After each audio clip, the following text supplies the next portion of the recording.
Hey everyone, Corey here, and welcome back to Family Twist, where secrets are the ultimate plot twist. Today's guest, Chris, doesn't have a shocking DNA test discovery or a decades-long search story. In fact, Chris has known his birth parents his entire life. His adoption was open, intentional, and filled with love from the very beginning. But what makes his story remarkable isn't just the structure of his family, it's how deeply he's reflected on the emotional layers that come with being adopted. Chris shares how, even in a fully open adoption, with incredibly loving and forward-thinking parents, the primal wound, that feeling of needing to be enough to belong, still finds its way in. He also opens up about surviving a life-threatening illness as a child, working through trauma in therapy, and how discovering this podcast helped him feel more connected and less alone. This is part one of our conversation with Chris. Chris, welcome to the Family Twist podcast. Thank you so much for having me.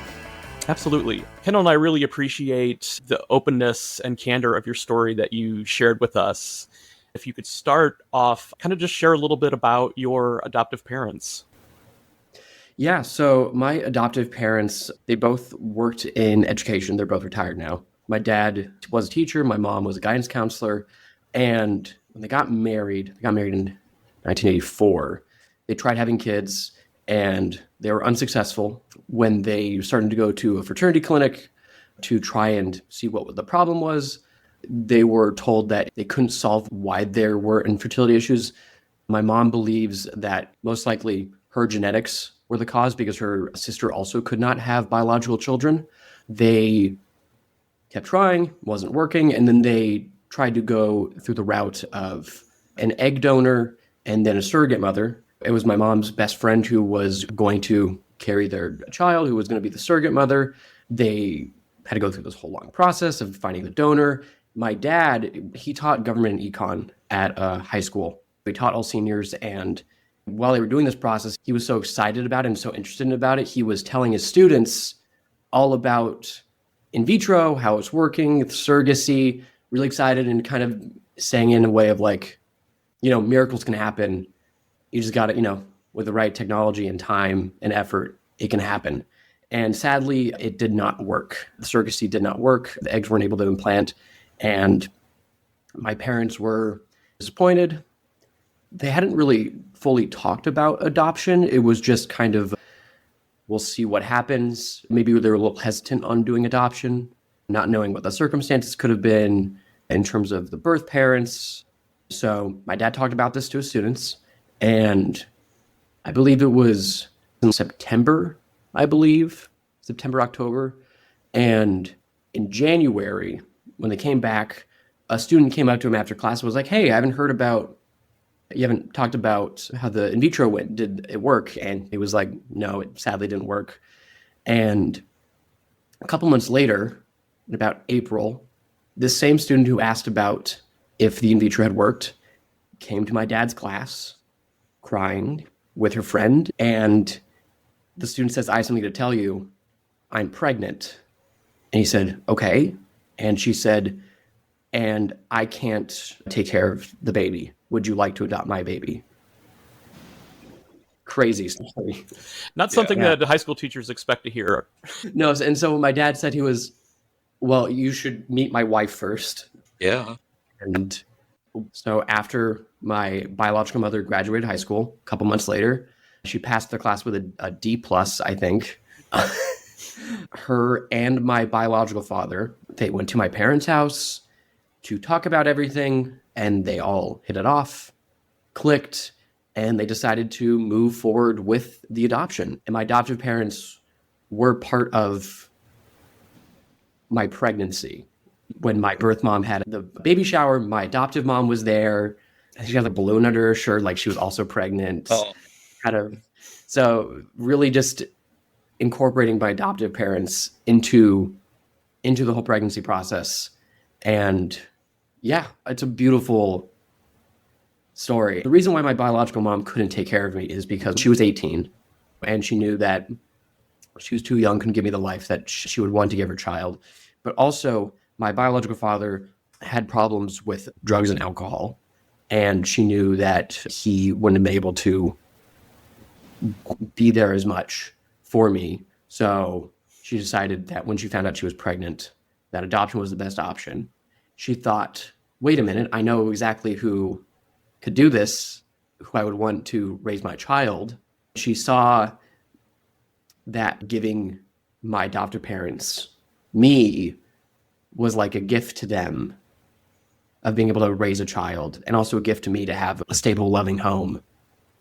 But I'm so thankful that she was able to do what was best for me. Absolutely. And yeah. I obviously, Kendall and I don't know your parents at all, but I can only imagine what those conversations were like and what kind of people they are that would make a young pregnant girl feel comfortable, like, okay, this is the right decision. These are the people who should raise my child. My parents are some of the most wonderful people on the planet. Hearing when Kendall talks about his adoptive parents, I feel like my adoptive parents are very similar to yours. Just very forward thinking, very open, loving, and just accepting of anything. Like, and my mom, my adoptive mom, she's the best. She read so many books about adoption and what the best kind of adoption could be, like how to raise a child that isn't biologically yours, what can go into that. And the woman, my mom's best friend, who was going to be the surrogate mother, she has a stepdaughter who got pregnant around 18 and gave a child up for adoption. And there is an open adoption, so she goes and is part of her biological child's life. And so my mom, knowing that this was a thing, researched it more and decided that having an open adoption would be for the best. I didn't realize how open it was going to be at that time, but it was never going to be a secret. It was never going to be, they sit me down at like some age and then tell me, you're adopted, here are your biological parents. It was just going to be, I would always know, and I would know where I came from. And I'm really thankful that they had the forethought to do that. Yeah. And, I have to give a shout out. Thank you for mentioning my parents. They wanted that for me. Yeah. And it wasn't part of the equation, and especially when I didn't realize that my adoptive mother was terminally ill because I was so young. But in retrospect, when I think about the way that she talked about it during that period, I think it really bothered her that she thought she was going to be leaving me. Still wouldn't have that answer about who my biological parents were. So I knew that I had their support by the time I started searching, as an adult, even though they were already both gone, my adoptive parents. I knew in my heart that I wasn't hurting that. It couldn't hurt them, but you know what I'm saying? Like, exactly. Discrediting their memories by searching. Yeah. I even have dealt with some of those feelings, even though I've known my biological parents my entire life. I've also dealt with some of those feelings of like guilt of like, part of me wishing I could have been raised by them. I think it was Mother's Day. I was talking with my adoptive mom about a lot of the anxiety I have of not feeling good enough, which I thought stemmed from my adoptive grandmother. I thought it came from that. And I had a revelation in therapy that, maybe the I'm not good enough stuff, I feel that because I feel like I need to be good enough to belong in whatever way. And I've had the thought of, I wonder if my adoption is part of this. And I would immediately throw it to the side and think, there's no way. There's no way. I've known my birth parents my entire life. I know my biological family, like their extended family, like my birth mom's family. My birth mom's sister joked that I wasn't adopted. They just adopted my adoptive parents. Yeah. Like going to family events, always growing up. They're fully a part of my life. There's no distinction in my mind between my adoptive family and my birth family in terms of seeing it. It's just their family. I see them all the time. And so I thought, well, I don't have this like a detachment that makes me feel like I don't belong because I know where I belong. And then my adoptive mom brought up the, primal wound, all this stuff. And it just all clicked. Mm. And I've gone on this journey of a lot of self-discovery, finding your podcast, just listening to all these episodes and thinking, oh my God, I'm not alone. Mm-hmm. My feelings aren't weird. I do belong. And I belong in this community of adoptees, NPEs, donor conceived, that there's just this trend of so many shared experiences. Mm-hmm. Even though my story doesn't involve any twists or as me being alive, did that make sense? Yeah, all the twists happened before I was born. Actually, well, there are a couple that happened later, but like I didn't have any like, oh my God, I'm adopted. Who am I? Where do I belong? I didn't have any of that. Mm-hmm. But it's just that first I was taken away from my biological mother. That just rewired me to be this way. I would have already had anxiety in some sense because it definitely runs in my family on my biological side. But I think me having that biological predisposition to anxiety with being taken away from my biological mother implanted the anxiety of not belonging, Mm-hmm. not knowing where I am. And then the way my adoptive grandmother, by talking about one cousin a lot, kind of having a codependent relationship with her daughter, my aunt, and just them always being the focus, my aunt and my cousin, kind of made me feel othered. And I think my small, 3-year-old brain, which even though she was not doing this intentionally, thought, oh, she's talking about this cousin. This is why I don't belong, is because I'm not as good as my cousin. So I need to be good enough. I need to be like my cousin.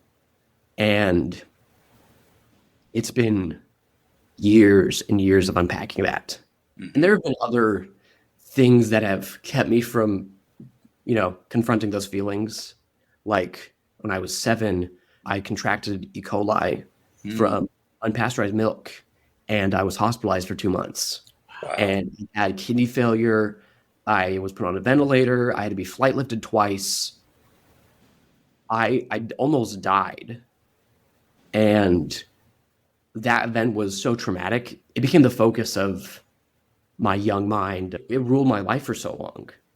And through therapy, specifically EMDR therapy, when I was 10, and then I went back when I was 19, was instrumental in helping me overcome that trauma. Wow. Yeah. Well, thank you for disclosing that. I mean, that's a horrible thing for anybody, but especially a younger child. Through the similarity I think that you and I have is that through therapy, Mm-hmm. I figured out some things because people in my life, probably even now, but especially when I was younger, Mm-hmm. they thought I was fiercely independent, and which is true.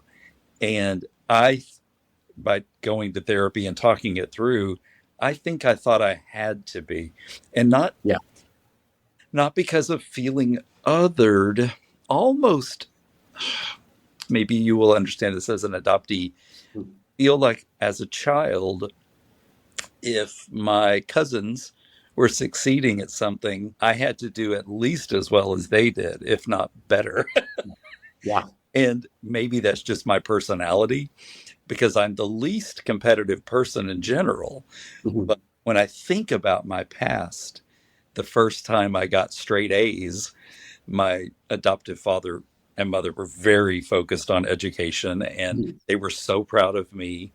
And it became my goal to always please them, doing things in a weird way. Like, I think you had to earn love, you had to earn affection, kind of.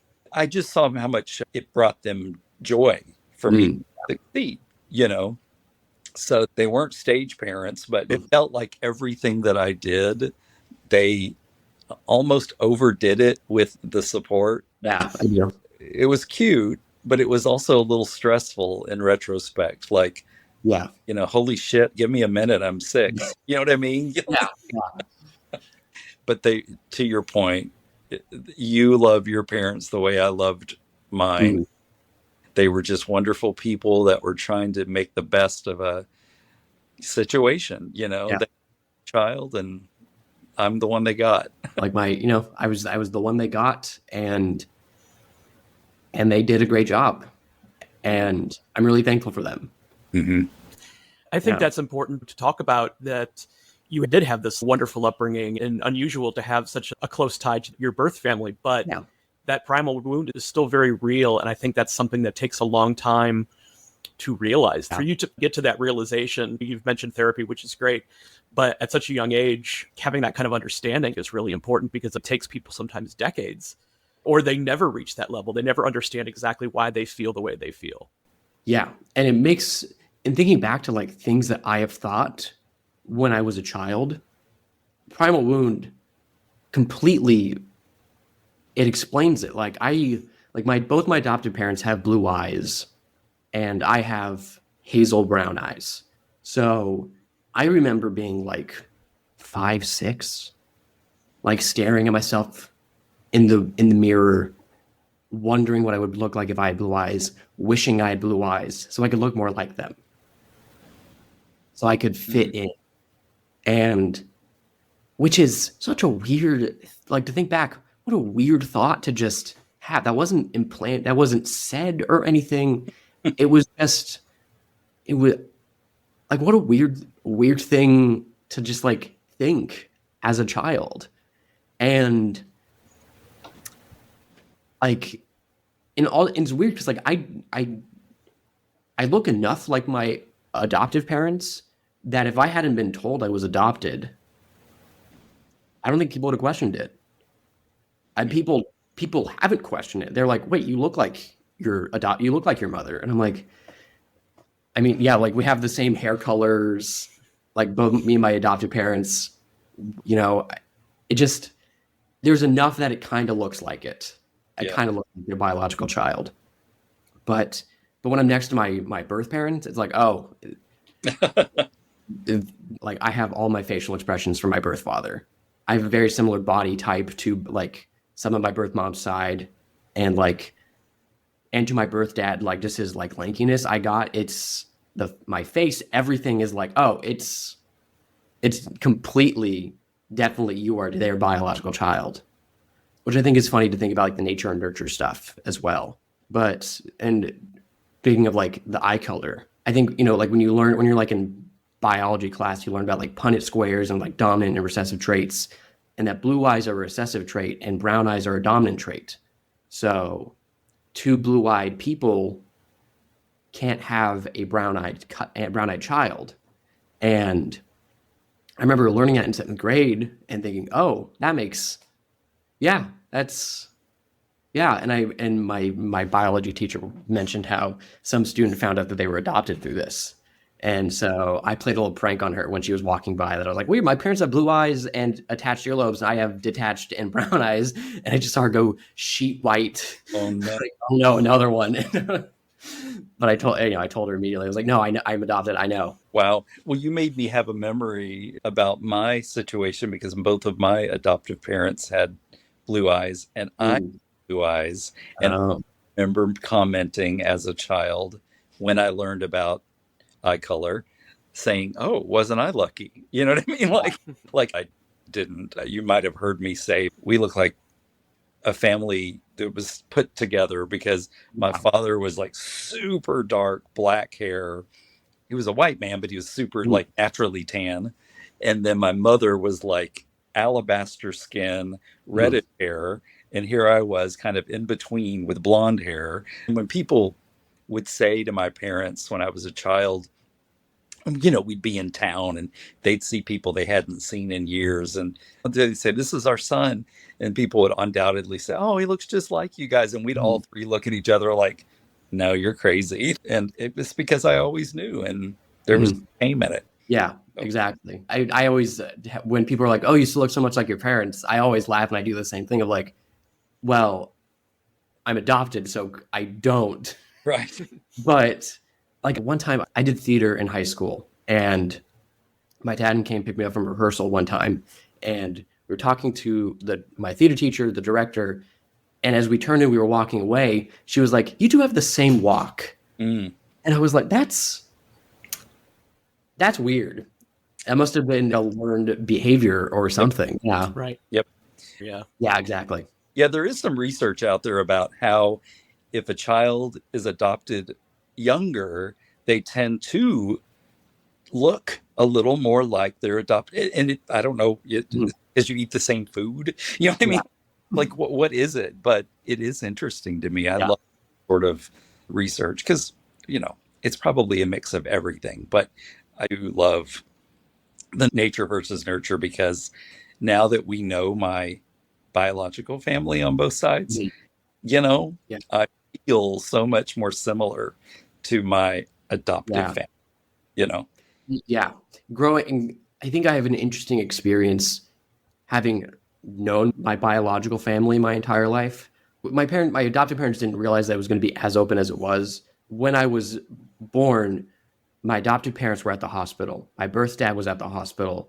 My adoptive parents' family was at the hospital, and my birth mom's family was at the hospital. The whole gang showed up on both sides for my birth. My adoptive family, they were all so happy that my parents were getting a child. And my birth family, they were so sad because they felt like they were losing a child. My adoptive mom says it was like you had both sides right there of loss and of gaining. My adoptive aunt went to my birth family, was like, Chris is going to have the most wonderful life. These are great people. And so then my adoptive parents, they took me up in the hospital, and it was a week later. So I was born mid-December, like a week before Christmas. And Christmas Eve, my adoptive mom goes to my birth mom's house to like bring photos and things, and says, "Hey, Chris is gonna, want to know you." And they just planned. I think they were planning on like, sending letters and stuff. But I was like, Chris is gonna want to know you. Why don't you just, come over and like have, and like just make it not weird, make it just normal. And so my birth parents, they visited me a month after I was born. My birth mom's parents came a little later. My birth dad's grandparents came. His dad and his stepmom came. Like it just became they would come and visit, and then every year my adoptive parents, they called it birth family days. Even though I think just family day or whatever is it would have been a better name. But my adoptive family and my birth family, they would come to the house, and we just have a pool party and just be together to like celebrate this. And having everybody there was wonderful. Well, that was just the beginning of Chris's story, and wow, there's something incredibly powerful about hearing someone who always knew where they came from still wrestle with that deep internal question of where they fit. Chris's perspective is such an important reminder that love and openness don't erase the emotional complexity of adoption. Sure, they're a beautiful foundation, but there's still grief, still identity work, and still lots of healing to do. In part 2 next week, we'll explore even more how nature and nurture have shaped who Chris is today, and how he continues to process what it means to belong to two families equally and fully. As always, thanks for listening. The Family Twist podcast is presented by Savoir Faire Marketing Communications and produced by How the Cow Ate the Cabbage, LLC.